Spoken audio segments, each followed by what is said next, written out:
സകല ബുദ്ധിയെയും കവിയുന്ന ഒരു ദൈവിക സമാധാനം. But the peace of the Lord സകല ബുദ്ധിയെയും കവിയുന്ന ദൈവത്തിന്റെ കരം ഇന്ന് പകലിൽ എനിക്ക് നിനക്ക് വേണ്ടി പ്രവർത്തിച്ചാൽ, if the Lord's hand is going to move for your life today, എന്ത് ചെയ്യുമെന്ന് നീ പ്രാർത്ഥിച്ചുകൊണ്ടിരിക്കുന്ന ഈ വിഷയത്തെ, the things that you were concerned how I will സകല overcome ബുദ്ധിയെയും this, കവിയുന്ന ദൈവം, the Lord who surpasses your understanding, ബുദ്ധിക്ക് മേതെ, above your understanding, നിന്റെ ശക്തിക്ക് മേതെ, above your strength and നിന്റെ ability, ജ്ഞാനത്തിന് മേതെ, above your knowledge and നിന്റെ wisdom, കഴിവിന് മേതെ above your capabilities. പ്രവർത്തിപ്പാൻ അവൻ He മതിയായവനാണ്. is more than enough to act for പ്രവർത്തിപ്പാൻ അവൻ you. മതിയായവനാണ്. He is more than enough for you. പ്രവർത്തിപ്പാൻ അവൻ He is മതിയായവനാണ്. more than enough to act for you. Israel ജനം ദൈവത്തോട് പ്രാർത്ഥിച്ചു, ദൈവമേ ഞങ്ങൾക്ക് ഈ മരുഭൂമിയിൽ കുടിക്കാൻ വെള്ളമില്ല. The people of the Lord prayed to God, there is no water for us to drink here in this desert. ദൈവം മോശയോട് പറഞ്ഞു, തീക്കൽ പാറയിൽ നിന്ന് ഞാൻ തന്റെ ജനമായിരിക്കുന്ന ഇസ്രായേലിന് വെള്ളം തരും. The Lord said to Moses, I will pour out water from these rocks. ബുദ്ധിക്ക് മേളിലുള്ള ദൈവത്തിന്റെ പ്രവൃത്തിയാണത്.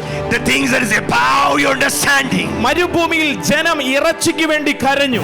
In the desert they cried out for meat. ആമേൻ. ബുദ്ധി കൊണ്ട് ചിന്തിച്ചാൽ അത് നടക്കത്തില്ല.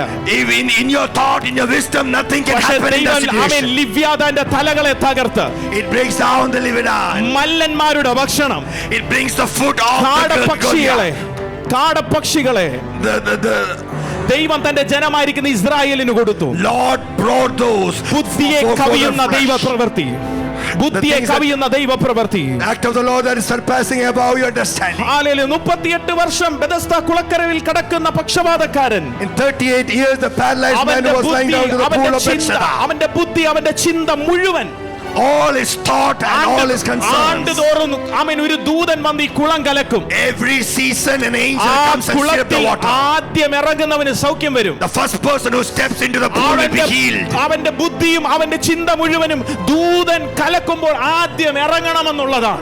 His thought was, how can I get into the water when the angel steers the pool? അവന്റെ ബുദ്ധിയെ മറികടന്നുകൊണ്ട്, But surpassing his understanding, ദൂതന്റെ വരവിനെ മറികടന്നുകൊണ്ട്, surpassing the arrival of the angel, കുളം കലക്കുന്നതിനെ മറികടന്നുകൊണ്ട്, surpassing the steering of the ഒരു pool. നസ്രയത്തുകാരനായ യേശു അവന്റെ തീരത്തേക്ക് കടന്നു വരികയാണ്. Oh, and Nazarite, the Lord Jesus Christ came to him. സകല ബുദ്ധിയെ കവിഞ്ഞുകൊണ്ട് യേശു പറഞ്ഞു, നിന്റെ കിടക്കയെടുത്ത് നടക്കാം. Surpassing every understanding, he commanded a man, get up and rise up and walk. ഇന്ന് വരെ അവന്റെ ബുദ്ധിയിൽ ഉദിക്കാത്തത്, The things that did not come into your thought, ഇന്ന് വരെ അവിടെ ആരും കാണാത്തത്, no one that has ever seen in that. ബുദ്ധിയെ കവിയുന്ന ഒരു ദൈവപ്രവൃത്തി യേശു അവന്റെ ജീവിതത്തിൽ ചെയ്യുവാനിടയായി. Surpassing every understanding, God did that miracle. ഓ, രക്തസ്രാവക്കാരിയായിരിക്കുന്ന സ്ത്രീ യേശുവിന്റെ വസ്ത്രത്തിന്റെ തൊങ്ങലിൽ തൊട്ടാൽ എനിക്ക് സൗഖ്യം വരുമെന്ന് പറഞ്ഞത് അന്ന് വരെ ആരും അറ്റംപ്റ്റ് ചെയ്യാത്തതാണ്.